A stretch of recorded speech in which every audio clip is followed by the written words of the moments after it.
वक्त जो है आप देख सकते हैं सारे नौजवान जो हैं यहाँ जो मुशायरा रखा गया था उसको लेकर काफ़ी उत्साहित थे और काफ़ी खुश थे और एक इनकी एक खुशी ज़ाहिर हो रही है यहाँ पर ये देख कर के उर्दू को लेकर जो लोगों के दिलों में दिलचस्पी है।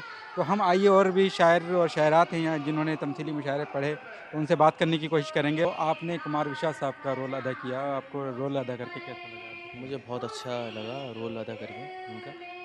काफ़ी एक एक्साइटमेंट था शुरू से कि इनका मैं रोल प्ले कर रहा हूँ। जी, जी। काफ़ी राजनीति में भी काफ़ी कुशल हैं ये, इस जी, वजह से। जी। मुनव्वर राना साहब। जी, जी। तमसील मुनव्वर राना की जी, है। जी। मेरा नाम मुशीरुल हक़ है हाँ। और मैं ये कहना चाहूँगा कि लोगों को बच्चों को इन प्रोग्राम्स में पार्टिसिपेट कर लेना चाहिए।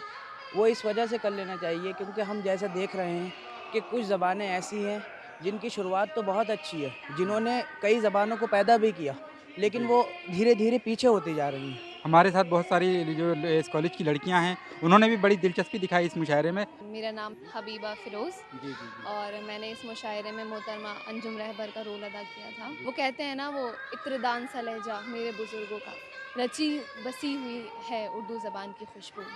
इसी को ज़ाहिर करने के लिए हम लोगों ने इस प्रोग्राम को बहुत मेहनत से अंजाम दिया है। तो आप ये देख रहे थे कि यहाँ किस तरीके से मुशायरे का इनेकाद किया गया मैं रामपुर से अबुल कलाम, ईटीवी भारत के लिए।